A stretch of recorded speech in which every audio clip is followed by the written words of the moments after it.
আপনাদেরকে আবারও আমাদের এই বাংলাদেশ পুলিশের প্রথম ট্রিক্স ভিত্তিক যে পুলিশের পদোন্নতির চ্যালেঞ্জ বেস 2026 আপনারা যে সক্রিয় সদস্য আছেন প্রত্যেককেই স্বাগত জানাচ্ছি।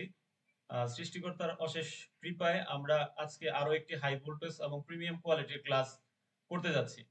এই ক্লাসের মধ্য দিয়ে আমরা আহ, আমাদের এই ফৌজদারি কার্যবিধির 174 ধারা এবং পুলিশ রেগুলেশনের 299 বিধির ক থেকে চ বিধি সম্পর্কে সুস্পষ্ট ধারণা পাবো এবং এখান থেকে যেভাবে প্রশ্ন আসুক না কেন কিভাবে উত্তর করা যায় সেই কৌশল সম্পর্কে একটা আইডিয়া দিব এবং আমাদের যেই বিভাগীয় পদোন্নতি পরীক্ষার যেই 40টা ফৌজদারি কার্যবিধির ধারার সাথে যেই 40টা পুলিশ রেগুলেশন কানেক্টেড ছিল সেগুলো আমরা ট্রিক্সের মাধ্যমে ধাপে ধাপে কিন্তু বিস্তারিতভাবে শিখে আসছি। আমরা জানি আমাদের বিভাগীয় পদোন্নতি পরীক্ষার এই অংশ থেকেই টোটাল পুস্তক ব্যতীত সহ মিলিয়ে আমাদের যদি 23টা অংশ আসে 7টা থেকে 9টা অংশ এখান থেকে চলে আসে। তো এটার আহ, এই উপলব্ধির জায়গাটা অনুভব করে আমরা কিন্তু কৌশল ভিত্তিক এই আয়োজনটা করেছি। এই জায়গাটা আমরা খুব ফ্রেশ ভাবে আমরা যেন ব্রেনে রাখতে পারি সেই জন্য এইভাবে ক্লাসের আয়োজন আমরা প্রতিনিয়ত করে যাচ্ছি। এরই ধারাবাহিকতায় আজকে 32 এবং 33 নং 40টার মধ্যে আজকে শেষ হয়ে যাবে। পরবর্তীতে বাকি যেই 7টা ক্রমিক নং থাকবে সেটা আমরা আগামী 2-3টা ক্লাসের মধ্যে আমরা শেষ করার সর্বোচ্চ চেষ্টা করব এবং সেটা শেষ করে আমরা চলে যাব আমাদের এই ফৌজদারি কার্যবিধি থেকে আমরা একেবারে ওই পুলিশ রেগুলেশন, পেনাল কোড, সাক্ষ্য আইন, পুলিশ আইন এই ধরনের সকল কিছু আমরা রিভিশন দিব, অর্থাৎ মূল যে মেজর অ্যাক্ট গুলোর আওতায় যেগুলো পড়ে সেগুলো আমরা রিভিশন দিয়ে ফেলবো এই মাসেই। রিভিশন দিয়ে আমাদের পরবর্তী কার্যক্রম মাইনর অ্যাক্ট প্লাস হচ্ছে আপনার বিগত বছরের যত প্রশ্ন আসছে সব আমরা অ্যানালাইসিস করব, সেগুলো আমরা প্রতিনিয়ত ক্লাসে আলোচনা করে যাব।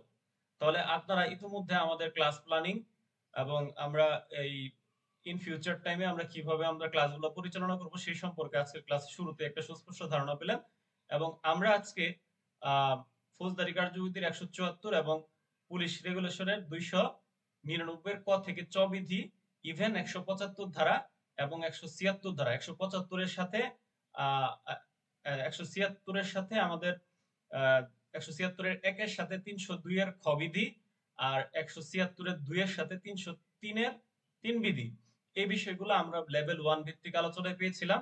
এটা আপনাদের আবারও অবগতির জন্য মনে করিয়ে দিলাম যে 176 এর 1 এর সাথে আমরা 302 এর খ বিধি পড়েছিলাম আর 176 এর 2 এর সাথে 303 বিধি পড়েছিলাম।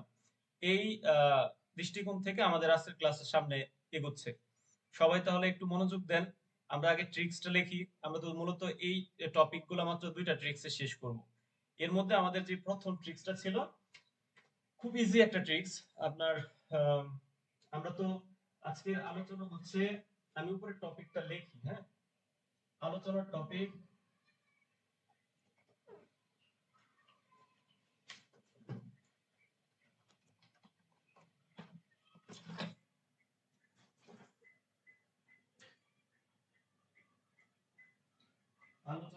হচ্ছে আত্মহত্যা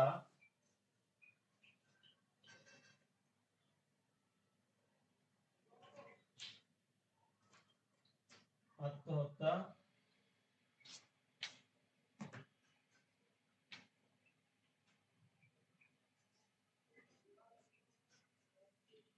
অপমৃত্যু, আত্মহত্যা অপমৃত্যু ও পুলিশ হেফাজতে মৃত্যু। আত্মহত্যা অপমৃত্যু আর হচ্ছে পুলিশ হেফাজতে মৃত্যু সম্পর্কিত যে বিধান, এই বিধান সম্পর্কে আমরা আজকে বিস্তারিত আলোচনা করতে যাচ্ছি। আমার লেখাটা একটু অস্পষ্ট মনে হচ্ছে, আপনার কালি হয়তো বা কমে গেছে, আপনারা কি বুঝতে পারতেছেন এটা কি লিখছি? একটু রেসপন্স করেন। হ্যাঁ, বোঝা যায় স্যার। বোঝা যাচ্ছে, ওকে ঠিক আছে। তাহলে আত্মহত্যা অপমৃত্যু পুলিশ হেফাজতে মৃত্যু সম্পর্কিত বিধান। এখন আসেন আমাদের যে ট্রিকটা ছিল, ট্রিক নাম্বার ট্রিক নাম্বার 1, ধরেন এটার জন্য দুইটা ট্রিক লাগবে। আমরা প্রথম ট্রিকটা বিশ্লেষণ করি। আমরা প্রথম ট্রিকের মধ্যে বলছিলাম যে আত্মহত্যা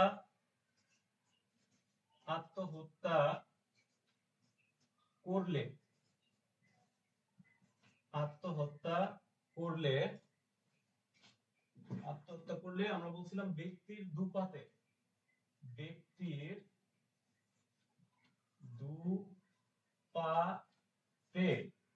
আত্মহত্যা করলে ব্যক্তির দুপাতে যুক্তি সঙ্গত সন্দেহ থাকলে সুরথাল রিপোর্ট প্রস্তুত করবেন। এটা ডট ডট দিয়ে দিলাম, এটা বুঝালেন। তাহলে নরমাল শুধু এই ট্রিকটা আমরা মনে রাখলে এই 174 এর সকল বিষয়বস্তু আমাদের মাথায় চলে আসবে।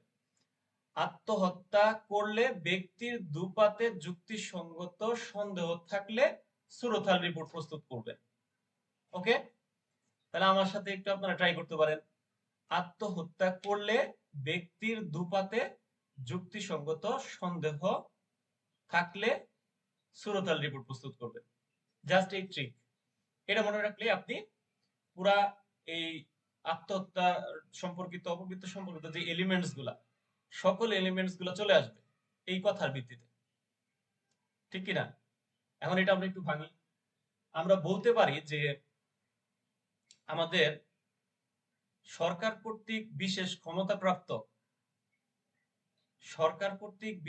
ক্ষমতাপ্রাপ্ত কোন ব্যক্তি, পুলিশ অফিসার এই আত্মহত্যা এবং অপমৃত্যু সম্পর্কিত সংবাদ পেলে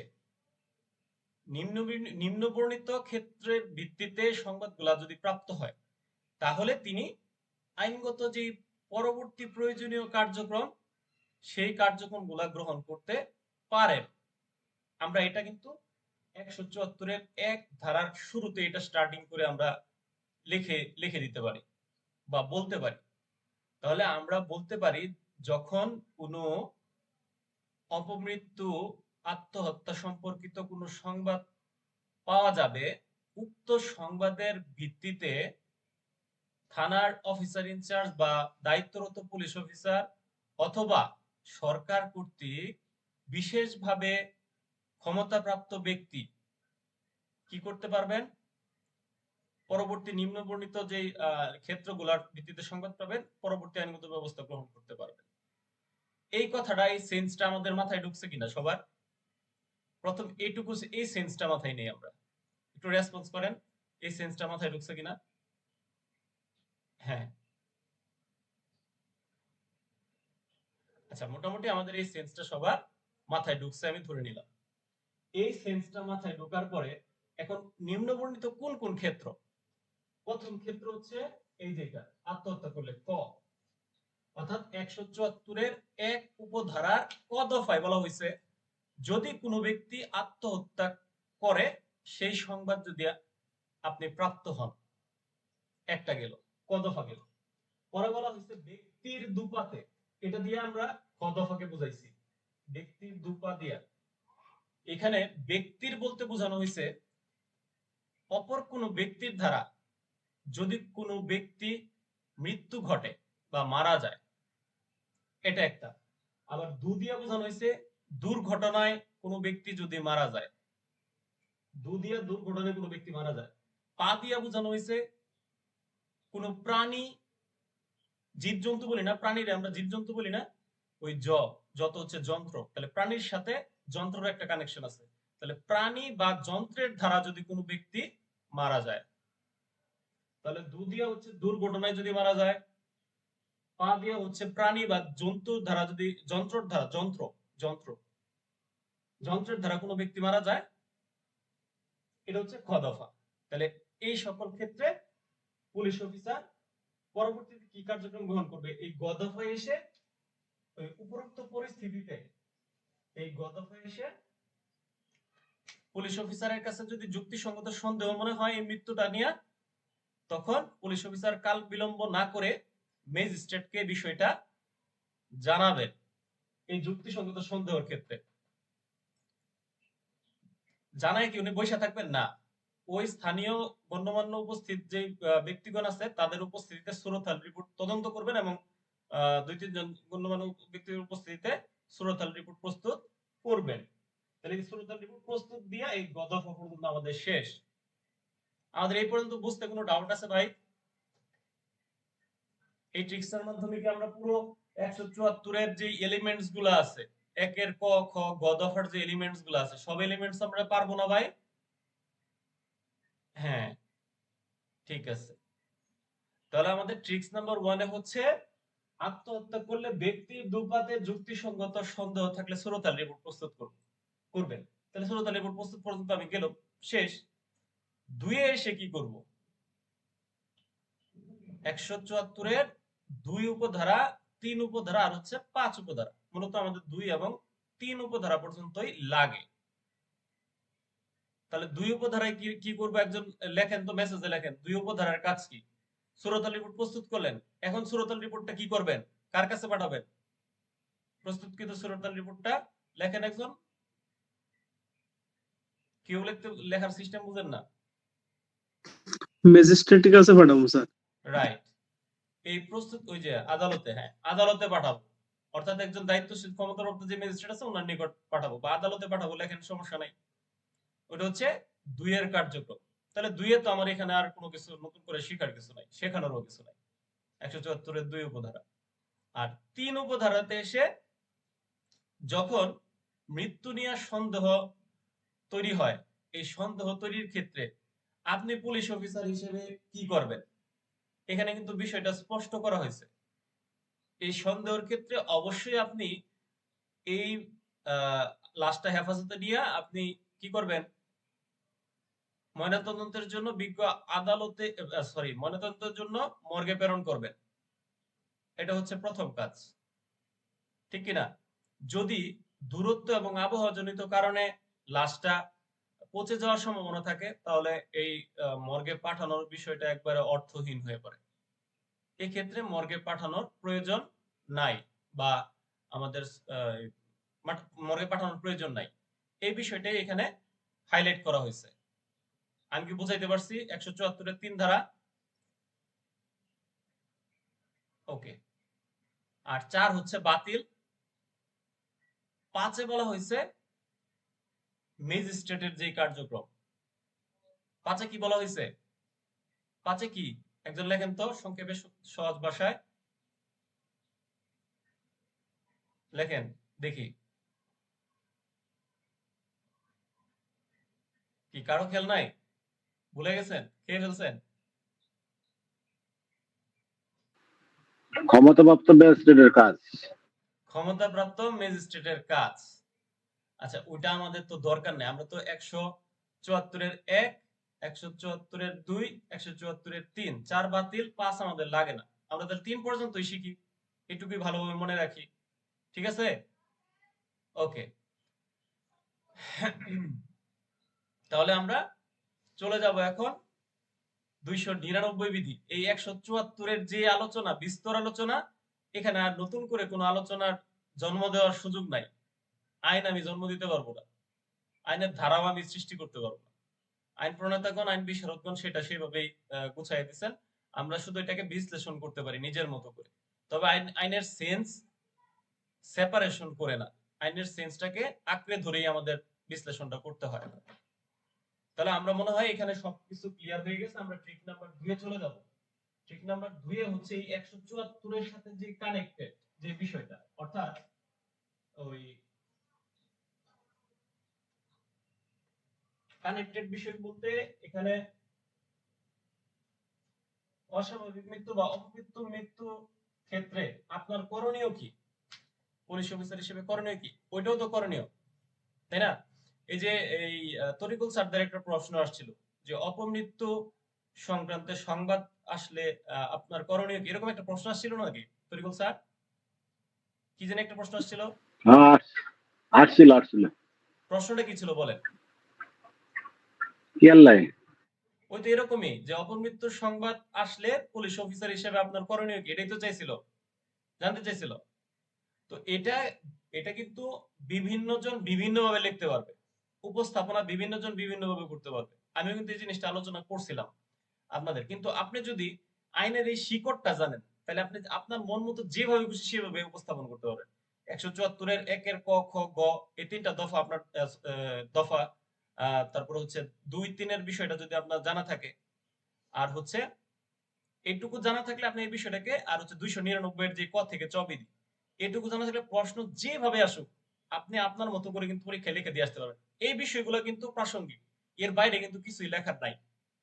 যারা এর বাইরে বিভিন্ন জিনিস বানায় টানায় লেখে, এটা হচ্ছে আমাদের আমরা যারা গাইড লেখে আমাদের যে স্যারেরা, ওনাদের গাইডটা মূলত আমরা ফলো করে ওনাদের ধ্যান ধারণাটা আমরা খাতে উপস্থাপন করে আসি।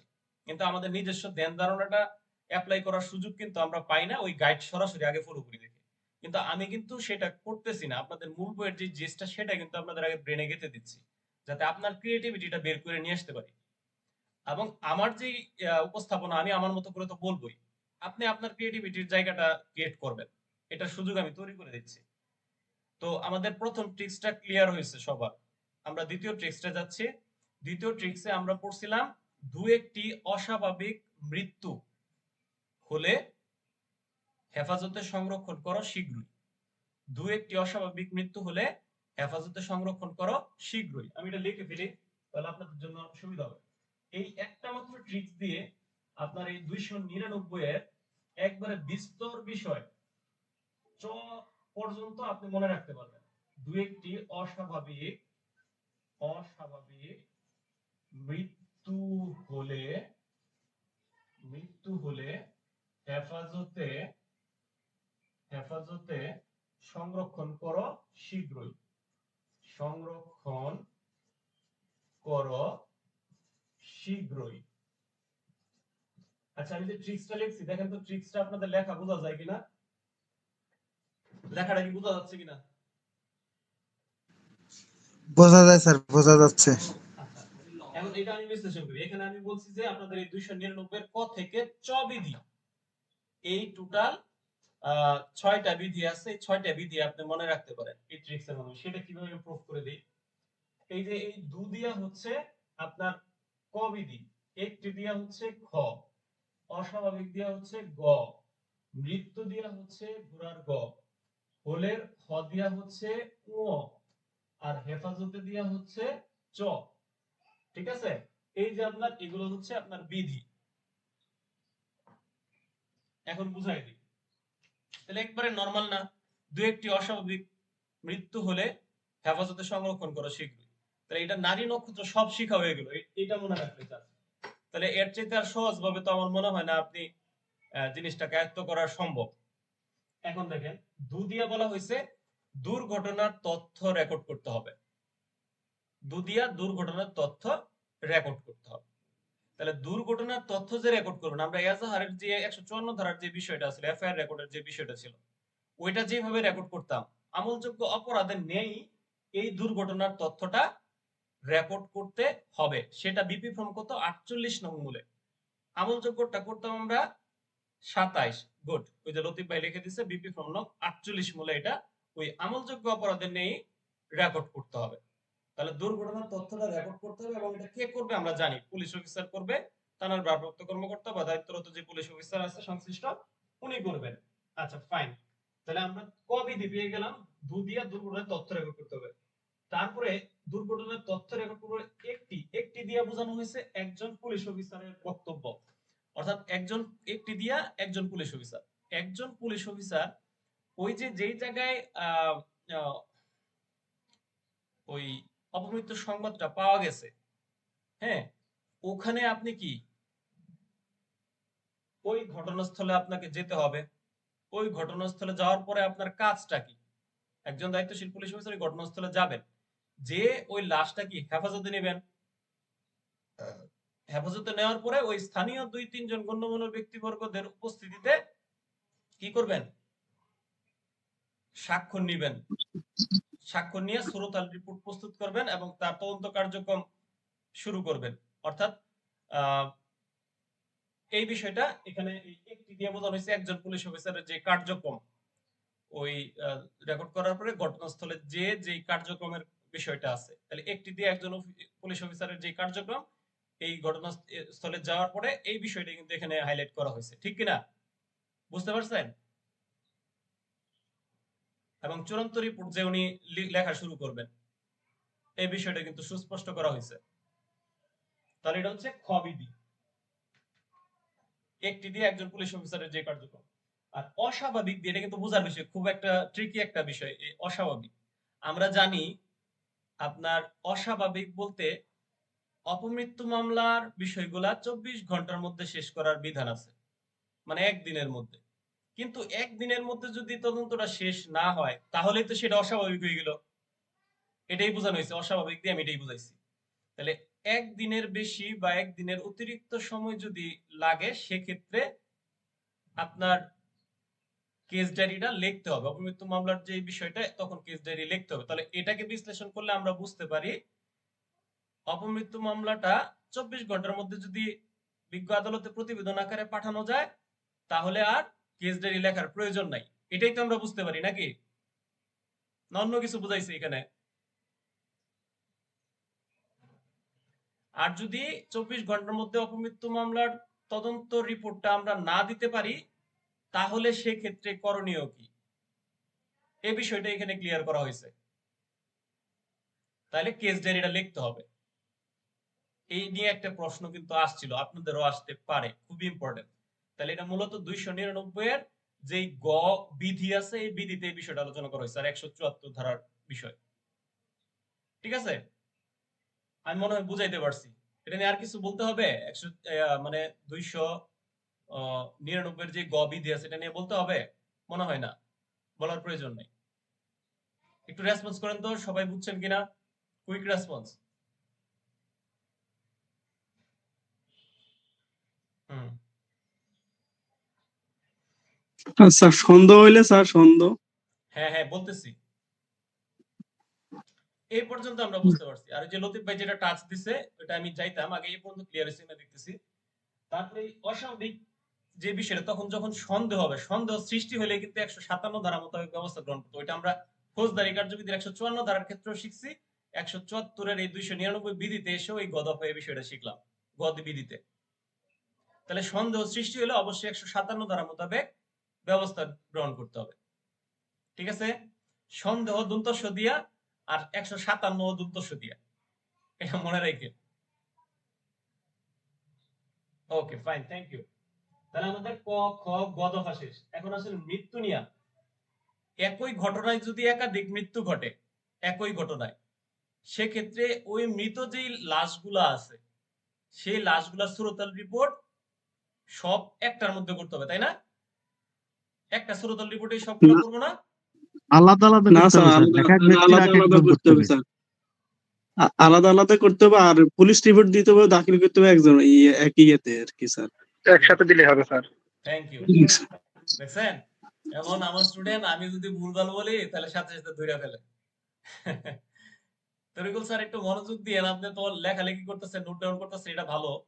তারপরে জিনিসগুলা মনোযোগ দিয়ে বোঝার চেষ্টা করেন, না বুঝলে পরে সমস্যা হবে। এখন যে বিষয়টা বলছি এটা একটু বুঝেন।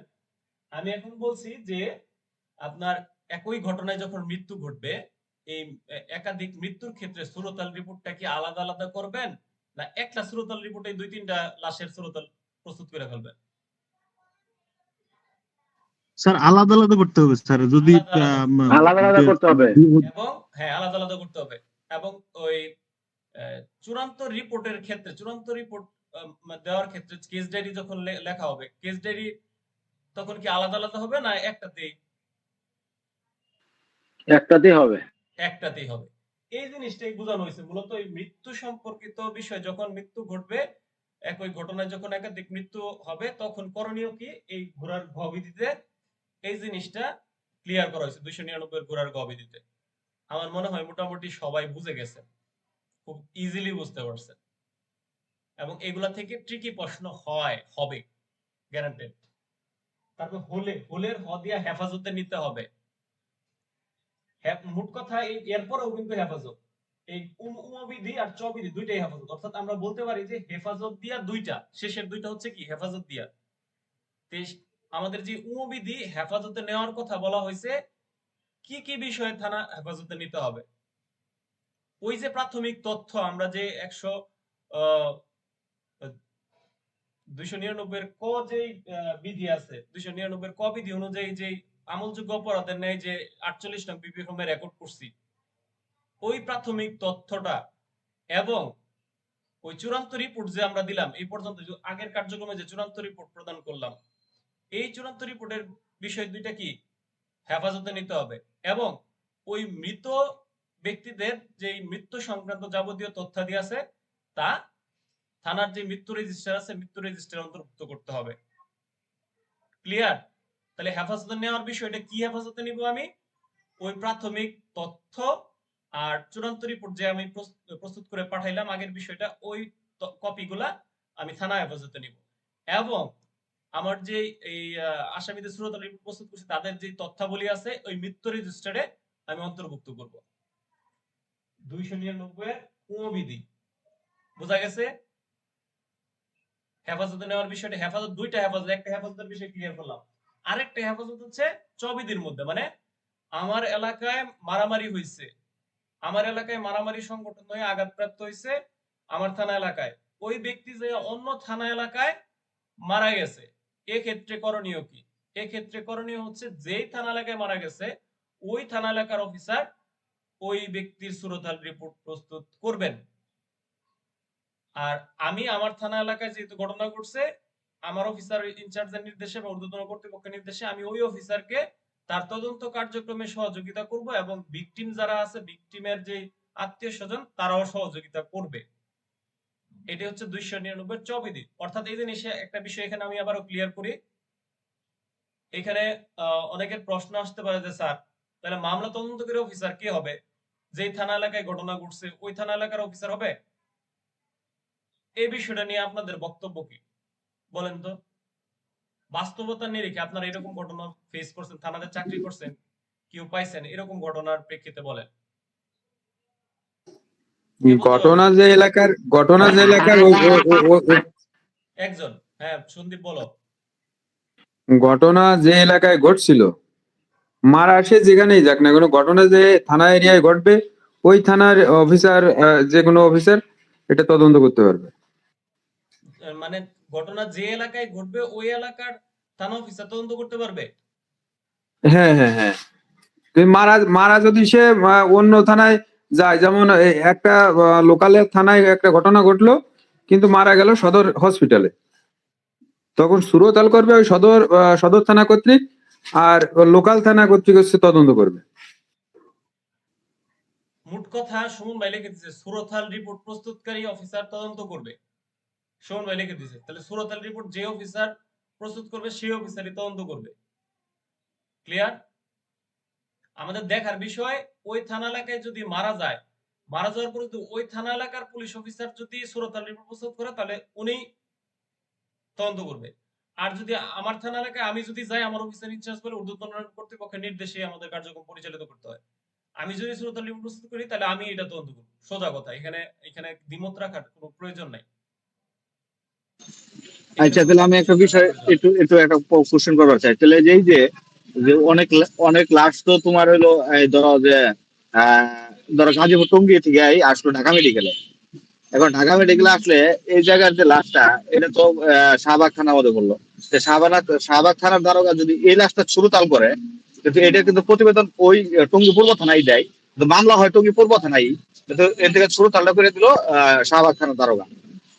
হ্যাঁ হ্যাঁ হ্যাঁ, তাহলে মামলা মামলা তো হয় তোমার ধরলাম পূর্ব থানায় হয়, আর তদন্ত করে কে? টঙ্গীর পূর্ব থানার অফিসার করে না ওই যে সুরতাল না, রিপোর্ট প্রস্তুত করে? এটা হলো যে যে সুরতাল রিপোর্টটা, এটা তো এই সব সুরতাল তো কোনো শাহবাগ থানার দারোগা, তাই না? এই জায়গায় তো এটা প্রতিবেদনটা নিয়ে প্রতিবেদন দিল যে অমুকে মারা গেছে, অমুক গ্রাম, অমুক কিছু। যদি মামলাই হয়, বাদী পক্ষ করে, এটা মামলাটা করবে তো ওই উত্তরা পূর্ব থানায় যায়। এটা তো আর এই শাহবাগ থানায় এসে মামলা করতেছে না। এটা মামলা পুরো ডিটেলস এটা উত্তরা পূর্ব থানার দারোগাই হচ্ছে। এটা জাস্ট খালি সুরতাল আর প্রতিবেদনটা দিয়ে দেয়। আচ্ছা মোট করো, থ্যাংক ইউ। স্যার আমি সুমন একটু ভাই বলেন বলি কি স্যার, বলতে যাচ্ছেন, বলেন, সমস্যা নাই, এটা ক্লিয়ার করি মানে আমরা কি আজকের আলোচনার মাধ্যমে। এটা তো অপমৃত্যু মামলা, এখানে তো আসলে আমলযোগ্য অপরাধের ন্যায় তদন্ত কিছু নাই। বুঝি নাই। তো এটার কাজ কি, যখন ধরেন একটা এলাকায় দুর্ঘটনা ঘটলো, দুর্ঘটনা ঘটে মানে গ্রাম অঞ্চলে দুর্ঘটনা ঘটছে, সেখানে তার চিকিৎসা হয় না, বিভাগীয় শহরে তার চিকিৎসার জন্য নিয়ে গেছে, সেইখানে যাই মারা গেছে। মারা যাওয়ার পরে 299 চতে বলছে যে যে এলাকায় ঘটনাটা ঘটছে ওই এলাকার যে অফিসার ছিল বা ভারপ্রাপ্ত কর্মকর্তা, সহজ কথায় ভারপ্রাপ্ত কর্মকর্তা, ওই যে লোকটা মারা গেছে, দুর্ঘটনায় মারা গেছে, তার যে সাক্ষী প্রমাণ যা কিছু ছিল, এইটা সম্পূর্ণ পাঠাবে হইলে যে এলাকায় মারা গেছে ওই এলাকায় যে সুরতাল রিপোর্ট প্রস্তুত করে অফিসার আছে, যে করতেছে, তার কাছে সম্পূর্ণ তথ্য পাঠাবে। সেই তথ্যর ভিত্তিতে সেইখানে যে সাক্ষীরা থাকবে তাদের ভিত্তিতে সুরতাল রিপোর্ট প্রস্তুত করবে এবং সেই চূড়ান্ত রিপোর্ট দাখিল করবে। দাখিল কইরা সেই প্রতিবেদনটা পাঠাবে যে এলাকায় মামলা হয়েছে, এই মামলাকারী এই ভারপ্রাপ্ত থানার ভারপ্রাপ্ত কর্মকর্তার নিকট পাঠাবে, সেই আদালতে প্রতিবেদন জমা দিবে। আচ্ছা, আপনি তো এলাকার কোর্টে তো কাজ করছেন। কোর্টে কাজ করার সুবাদে এরকম বিষয় তো পাইছেন মনে হয় নাকি? দেখছি স্যার, দেখছি তাহলে এরকমই হয়, কারণ তা এটা তো আর তদন্ত করার রকমেরই নেই কোনো কিছু, জাস্ট তাহলে চূড়ান্ত তাহলে প্রতিবেদন হ্যাঁ, দাখিল হ্যাঁ। করে। তাহলে আপনি বলতে চাচ্ছেন, ধরেন আমি পাকুন্দি থানায় আছি।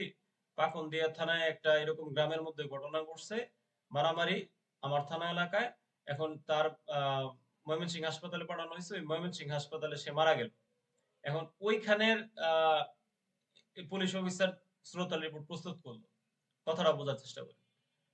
তখন তাহলে ওই যে শ্রোতাল রিপোর্ট প্রস্তুত করছে ময়মনসিংহ সদর থানার যে অফিসার ইনচার্জ এবং সাব ইন্সপেক্টর যে শ্রোতাল রিপোর্ট প্রস্তুত করলো, ওই ময়মনসিংহ থানার সাব ইন্সপেক্টর কি আপনার এই মামলাটা তদন্ত করবে? সুরতাল রিপোর্ট প্রস্তুত মানেই এইটার এই যে মানে অপমৃত্যু মামলার ক্ষেত্রে হুম। সুরতাল রিপোর্টটাই হলো তদন্ত কার্যক্রম, সবকিছু, এর বাইরে আর কোনো কিছু নাই। নাই। সুরতাল রিপোর্টটা অ্যাড করে দেয় আর নথিতে লিখে দেয় যে আসামিটা অস্বাভাবিকভাবে এই গলায় ফাঁস দিয়ে বা এরকম ভাবে মৃত্যু হওয়ায় মামলাটি নিষ্পত্তিমূলক প্রতিবেদনের জন্য আদালতে প্রেরণ করা হলো, এরকম একটা প্রতিবেদন দেয়। জাস্ট এইটুকুই, এখানে তো আর বাড়তি কোনো কিছু নাই। ওইটা আচ্ছা, ওই অফিসারই সুরতাল রিপোর্ট প্রস্তুত করে, কিন্তু সেই সুরতাল রিপোর্ট প্রস্তুত করার ক্ষেত্রে যে সাক্ষ্য প্রমাণটা লাগে, এইটা হইলো ওই ঘটনা যে এলাকায় ঘটছে সেই ভারপ্রাপ্ত কর্মকর্তা তার সাহায্য প্রদান করে। হ্যাঁ, তাহলে মূলত কি শ্রোতাল রিপোর্ট প্রস্তুতকারী এই বিষয়টা তদন্ত করে? হ্যাঁ, হ্যাঁ, উনি স্যার সবকিছু আমার করে, একটু যেহেতু সুরতাল দর্শক রিপোর্ট কিছু প্রস্তুত কথা উনি আছে। করতেছে। আচ্ছা, সবুর ভাই বলেন। স্যার আমি বলতে চাচ্ছি স্যার, সুরতহালের সাথে মামলার কোনো সম্পর্ক নাই। নাই, সুরতহাল নাই। রিপোর্ট করে আপনি জিডিতে নোট দিলেন স্যার, হুম। জিডিতে নোট দিয়ে রাখলেন, সুরতহাল রিপোর্টে স্যার পোস্টমর্টম রিপোর্টে যখন আসবে সাথে সাথে তো আসে না রিপোর্ট, ভিসেরার রিপোর্ট আসবে, তারপরে স্যার মামলা রুজু হবে। এবং মামলা রুজু স্যার ওই সদর থানাতে হতে পারে, লোকাল থানাতে হতে পারে। যেমন স্যার লোকাল থেকে যে ঢাকা মেডিকেলে মারা যেতে পারে, তার মানে কি ঢাকা মেডিকেলে মামলা হবে এমনটাও না, না, আবার না। লোকালে মামলাটা হতে পারে। বিষয়টা হচ্ছে এরকম স্যার। কিন্তু স্যার আপনার অপমৃত্যু আলাদা জিনিস, মামলা আলাদা জিনিস। মামলায় যাবে তো স্যার পরে স্যার। আমি বলে অপমৃত্যুর ভিতরে ওই যে মামলা ঢুকানো যাবে না, মামলায় যদি সন্দেহ থাকে এরপরে হত্যা হয় তাইলে তো ওটা 302 চলে যাবে, ওটা আলাদা বিষয়। কিন্তু অপমৃত্যুর ক্ষেত্রে সুরতাল রিপোর্ট যে প্রস্তুত করবে সেই ওই তদন্ত ওইখানেই শেষ। সুরতাল রিপোর্ট যখন প্রতিবেদন দাখিল করে তার মানে কি ওইটাই চূড়ান্ত প্রতিবেদন দিয়ে দিল। আর যদি পরে ঘটনায় কোনো মোড় আসে, মামলা করে 176 মোতাবেক ম্যাজিস্ট্রেট কবরস্থ লাশ উত্তোলন করে তদন্ত হয়, সেটা হলো পরের বিষয়, ওটা আলাদা বিষয়, ওটার সাথে এটা কানেক্টেড না। আচ্ছা, মুট করেন। এখন আপনাদের কাছ থেকে মতামত নিলাম এই জন্যই, আমি আমার বাস্তব অভিজ্ঞতা আছে, আমার বাস্তব অভিজ্ঞতা এখন আমি শেয়ার করি। আমি তো থানায় ছিলাম দীর্ঘ 10 বছর। এই দীর্ঘ 10 বছর থানা থাকার সুবাদে আমি ওই থানার যে কার্যক্রম, ধরেন আমার কটিয়াদি মডেল থানায় একটা ঘটনা ঘটছে মারামারি জমি জমা সংক্রান্ত বিষয়ে। তখন ওই ইয়াটা আপনার এই কিশোরগঞ্জ সদর হাসপাতালে পাঠানো হয়েছে ওই ব্যক্তিকে। ওই কিশোরগঞ্জ জেলার কটিয়াদি মডেল থানায় আমি ছিলাম।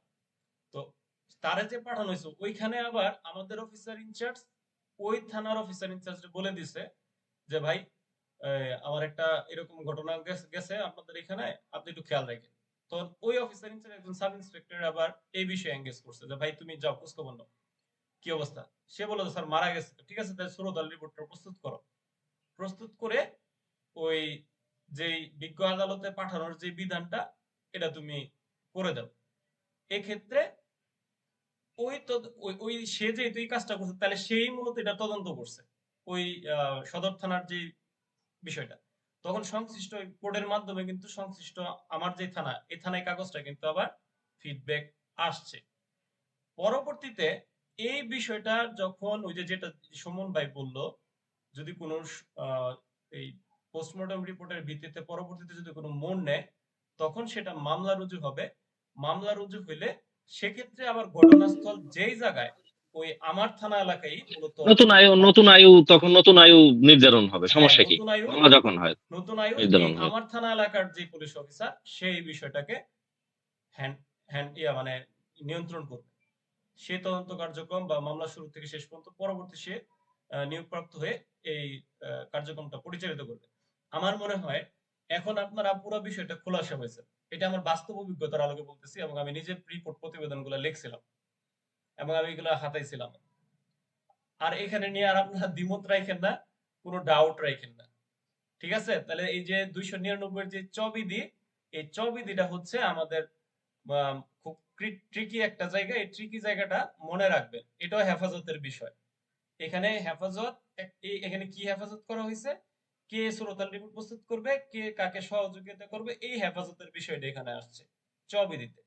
আর উবিধিতে বলা হয়েছে আপনার যেই অপমৃত্যু মামলাটা রেকর্ড করা হয়েছে ওইটার প্রাথমিক তথ্য এবং আপনার ওই চূড়ান্ত রিপোর্টটা যে প্রদান করা হয়েছে এটা মানে হেফাজতে রাখার কথা বলা হয়েছে।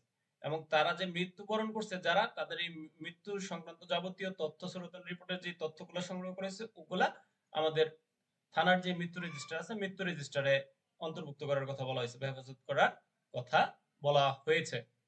আমার মনে হয় আপনারা পুরা 299 এর ক থেকে চ বিধি ফ্যান্টাস্টিক ভাবে আবার রিভিশন দিয়ে ফেললেন। এখানে আর স্যার চট আরেকবার বলেন। কোনটা?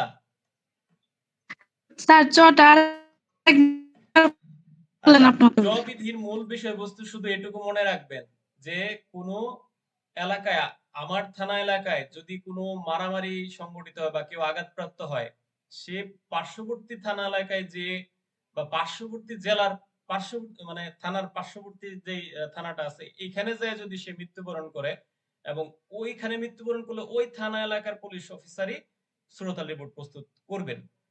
এটা হচ্ছে মূল কথা। আর মামলা হওয়ার বিষয়টা হচ্ছে পরে, যেটা সুমন ভাই বলছে এটা পরে পরে আগে ওই রিপোর্ট প্রস্তুত করে রিপোর্টটা বিজ্ঞ আদালতে ওই সুরতাল রিপোর্টকারী প্রস্তুতকারী অফিসারই কিন্তু প্রেরণ করবেন।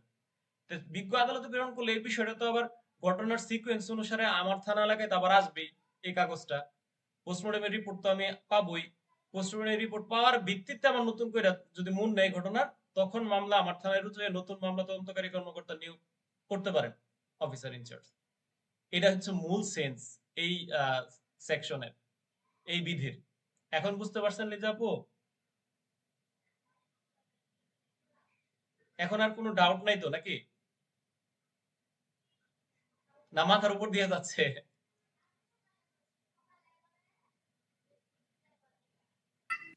এখানে হচ্ছে কি স্যার আরেকটা ব্যাপার থেকে যে যদি কোনো ঘটনা ঘটে, যেমন মারামারি বা মার্ডার হয়েছে বা হবে এরকম সন্দেহ আছে, তখন এটা আবার অফিসার ইনচার্জ এটা জানার পরে, সংবাদটা প্রাপ্তির পরে এটা আবার জিডি তে নোট দেওয়ার একটা ব্যাপার আছে। আচ্ছা আছে কিনা ওগুলা, স্যার, আমি একটু জানা চাচ্ছি। সন্দীপ, ওগুলা এখন এই এই আলোচনার অংশ না বন্ধু। জিডিতে তো ওগুলা পুলিশের যে কোনো না কার্যক্রমে না নোট আমি দিতে একটু হবে, বলে নেই। ওটা তো সুমন ভাই আপনার। একটু সাইলেন্ট যান, সুমন ভাই সাইলেন্ট যান। ওর সেন্সটা আমি বুঝছি, সে কোন সেন্সে বলছে।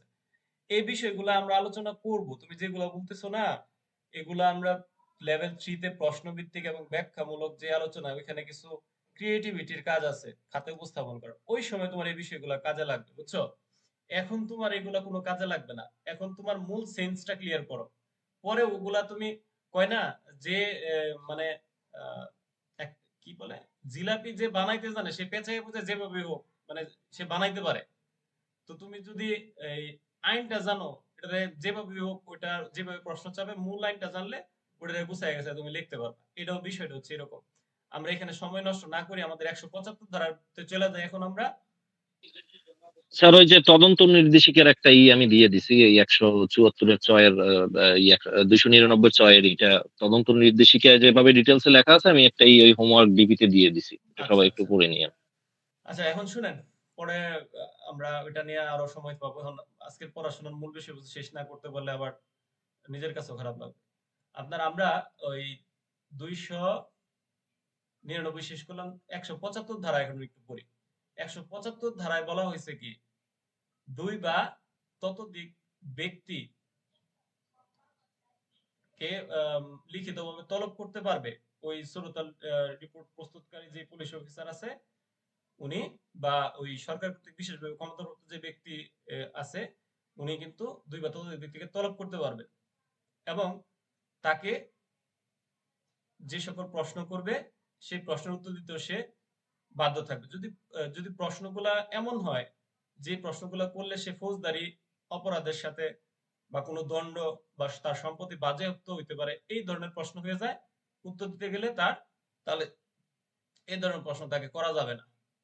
এবং 170 ধারার বিজ্ঞ আদালতে মানে এই প্রশ্নের উত্তর দিলে সে ওই অপরাধের সাথে সংশ্লিষ্টতা আছে মর্মে এরকম একটা ডাউট যদি ক্রিয়েট হয়, ওইটার বিষয় কিন্তু এখানে 170 ধারায় বিজ্ঞ আদালতে প্রেরণের বিষয় এখানে কিন্তু ফোকাস করা হয়েছে। তো মূল কথা এখানে পেঁচানোর কিছু নাই, আমরা জাস্ট এইটুকু মনে রাখবো যে ওই সুরতাল রিপোর্ট প্রস্তুতকালে স্থানীয় 2-3 জন গণ্যমান্য ব্যক্তিকে ওই সমন দেওয়ার ক্ষমতা রাখে পুলিশ অফিসার, এবং তারা আসবেন, এসে ওই সমন প্রদানকারী পুলিশ অফিসারের প্রশ্নের উত্তরও দিবেন। বোঝা গেছে? এটা হচ্ছে 175 ধারা, এখানে আর কোনো সেন্স নেওয়ার দরকার নেই। আর হ্যাঁ, 176 এর 1 এ বলা হয়েছে ম্যাজিস্ট্রেট কর্তৃক সুরতাল রিপোর্ট প্রস্তুত সম্পর্কিত যে বিধান, অর্থাৎ ম্যাজিস্ট্রেট সরাসরি সুরতাল রিপোর্ট প্রস্তুত করে না, তবে ওই কোনো তদন্তকারী কর্মকর্তা পুলিশ অফিসারকে দিয়ে সুরতাল রিপোর্ট প্রস্তুত করাইতে পারেন এবং উনি ইনকোয়ারি করতে পারবেন। ঠিক আছে? 176 এর 1 ধারা, যখন পুলিশ হেফাজতে কোনো মৃত্যু ঘটবে, কেউ মারা যাবে, তখন এই কার্যক্রমটা উনি পরিচালনা করবেন। 176 এর 1, এক্ষেত্রে পুলিশ অফিসার আবার 302 এর খ বিধি অনুসরণ করবে। আমি কি 176 এর 1 ধারাটা বুঝাইতে পারছি? মৃত্যু নিয়ে যখন পুলিশ হেফাজতে মৃত্যু নিয়ে যখন সন্দেহের সৃষ্টি হবে, এটা কিন্তু মূল কথা। আর কিছু লেখেন আর না লেখেন, পুলিশ হেফাজতে যখন মৃত্যু হবে তখন আপনার করণীয় কি পুলিশ অফিসার হিসেবে, তখন এই কথাটা ম্যান্ডেটরি থাকবে। এটা থাকলে আপনার মার্ক, মনে করেন যদি এখানে 6 মার্ক থাকে, এই কথা দিয়ে আপনি 3.5-4 মার্ক পাবেন। এই কথা না থাকলে আপনি মার্ক মনে করেন যে বাকি যাই লেখেন আপনার ওই লেভেল 3 ভিত্তিক আলোচনার আপনার আইকিউ দিয়ে যা কিছুই লেখেন, বাকি ওই 2.5-3 এর বেশি পাবেন না। মূল কথা এটা। ঠিক আছে? বুঝতে পারছেন? 176 এর সাথে কত 302 এর খ বিধি। এখন আসেন 176 এর 2 এর সাথে 303 বিধি, অর্থাৎ ম্যাজিস্ট্রেট কর্তৃক যে লাশ উত্তোলন সম্পর্কিত বিধান, এটা সম্পর্কে এখানে কিন্তু সুস্পষ্ট ধারণা দেয়া হয়েছে 176 এর 2 ধারায়। ঠিক আছে কিনা? আর পুলিশ রেগুলেশন 303 বিধি। স্যার ওই 176 এর একটা আবার একটু বলেন স্যার, একটু রিপিট করেন স্যার। 176 এর 1 এ বলা হয়েছে আপনার এই যখন পুলিশ হেফাজতে কোনো মৃত্যু হয়, ওই মৃত্যু নিয়ে যখন সন্দেহর সৃষ্টি হয়, ওই তখন ম্যাজিস্ট্রেট যিনি আছেন উনি কি করতে পারবেন? সুরতাল রিপোর্ট প্রস্তুত করার কিন্তু ক্ষমতা আছে। উনি যদি না করেন তাহলে একজন তদন্তকারী পুলিশ অফিসারকে দিয়েও সুরতাল রিপোর্ট প্রস্তুত করাইতে পারেন এবং তাকে সার্বিক যে ইনকোয়ারির যে বিষয়, ইনকোয়ারির সকল কার্যক্রম উনি করতে পারেন। 174 তো আমরা বলছি তদন্ত করতে পারেন, ঠিক আছে। আর এখানে 176 এর 1 এ উনি এই কার্যক্রমগুলা করতে পারেন, এক্ষেত্রে তার কোনো বাধা নাই। 302 এর খ বিধি। মানে পুলিশ হেফাজতে মৃত্যু হইলে তাইলে তো শুধু এই ম্যাজিস্ট্রেটই করতে পারবে, মানে 176 এর 1 মোতাবেক যদি পুলিশ হেফাজতে কারো মৃত্যু হয়। পুলিশ হেফাজতে মৃত্যু হইলে এখানে আপনি মূল বইয়ের মধ্যে জিনিসটা পড়েন, পুলিশ হেফাজতে মৃত্যু হলে সুরতাল রিপোর্ট প্রস্তুত সরাসরি ম্যাজিস্ট্রেট করতে পারেন, এই কথা লেখা আছে? জানি না স্যার। জানেন না? তাহলে পুলিশ হেফাজতে মৃত্যু হলে ম্যাজিস্ট্রেট সুরতাল রিপোর্ট প্রস্তুত করতে পারেন না, এরকম সরাসরি লেখা নাই। পুলিশ হেফাজতে মৃত্যু হলে ম্যাজিস্ট্রেট সুরতাল রিপোর্ট প্রস্তুত করতে পারবেন, কিন্তু উনি ওই তদন্তকারী কর্মকর্তাকে দিয়েও, যাকে নিয়োগ করবেন উনি তো দায়িত্বশীল এখতিয়ারাধীন ম্যাজিস্ট্রেট, উনি ওনাকে দিয়েও এই সুরতাল রিপোর্টটা প্রস্তুত করাইতে পারবেন তদন্তকারী কর্মকর্তা দিয়ে। কিন্তু উনি তদন্ত কার্যক্রম সার্বিক ইনস্ট্রাকশন তো উনি দিবেন বা উনি তো তদারকি করবেন, মূলত উনি তো তদারককারী। মূল সেন্সটা হচ্ছে এটা। বুঝতে পারছি স্যার, ক্লিয়ার স্যার। আর পিডিএফটা আবার রিডিং করে নিলে আরো ক্লিয়ার হয়ে যাবে। পিডিএফটা তো দিব, সমস্যা নাই। ওটা একটু রিডিং দেখে নিন, তাহলে আরো কনসেপ্ট ক্লিয়ার হয়ে যাবে। কি বুঝছেন 176 এর 1? সহজভাবে বলতে গেলে 176 একে বলা হয়েছে পুলিশ হেফাজতে কোনো মৃত্যু সংঘটিত হলে ওই ম্যাজিস্ট্রেট সুরতাল রিপোর্ট প্রস্তুত করতে পারেন, তবে উনি একজন তদন্তকারী কর্মকর্তাকে দিয়েও পুলিশ হেফাজতের মৃত্যু হলে ওই সুরতাল রিপোর্ট প্রস্তুত করাইতে পারেন, এবং ওই সুরতাল রিপোর্ট প্রস্তুতের সময় উপস্থিত থেকে সার্বিক যেই তদারকি, ওই ইনকোয়ারি সম্পর্কিত যত কার্যক্রম, সকল কার্যক্রম উনি করতে পারেন। এটাই হচ্ছে মূল কথা। আচ্ছা, তারপরে 176 এর 2 হচ্ছে কবর থেকে লাশ উত্তোলন সম্পর্কিত যে বিধান। এখন মৃত্যুর কারণ ওই যে করলো এখানে 176 এর 1 মোতাবেক যে কার্যক্রম আছে এগুলো করলো, করার পরে দেখা গেল যে আসলে এই রিপোর্ট তো এটা আসছে না, মানে সন্দেহ সৃষ্টি হয়েছে। সন্দেহ সৃষ্টি হতে কবর থেকে লাশ উত্তোলন করে পরবর্তী যে কার্যক্রম আছে ময়নাতদন্তের জন্য ওই বিষয়টা মর্গে প্রেরণ করলো। পরে রিপোর্ট প্রাপ্তির ভিত্তিতে এই ওই যে আগের মতো এই ঘটনার মূল নিতে পারে মামলায় পুনরায় আবার অধিকতর তদন্ত, পুনঃতদন্ত, তদন্ত পুনরুজ্জীবিতকরণের এই বিষয়গুলো চলে আসতে পারে। বোঝা গেছে? 303 এর 3 বিধি 176 এর 2 এর সাথে মূল সেন্স কিন্তু ভাই এইটুকুই। আমার আর আলাদা করে এখানে সেন্স দেওয়ার কিছু নাই। আচ্ছা, তাহলে আমাদের আজকের ক্লাস আমি মনে হয় এখানে সমাপ্তি ঘোষণা করলে ভালো হয়। আমাদের এখানে নতুন করে আর কিছুই শেখার নাই। এই সেন্সটুকু আপনারা ক্লিয়ার রাখবেন। প্রশ্ন যেভাবেই আসুক, আমি বিশ্বাস করি আমার ক্লাসের প্রত্যেকটা স্টুডেন্ট এই অংশ থেকে প্রশ্ন আসে সব সময়, আসলে খুব সুন্দরভাবে উত্তর করে আসতে পারবে।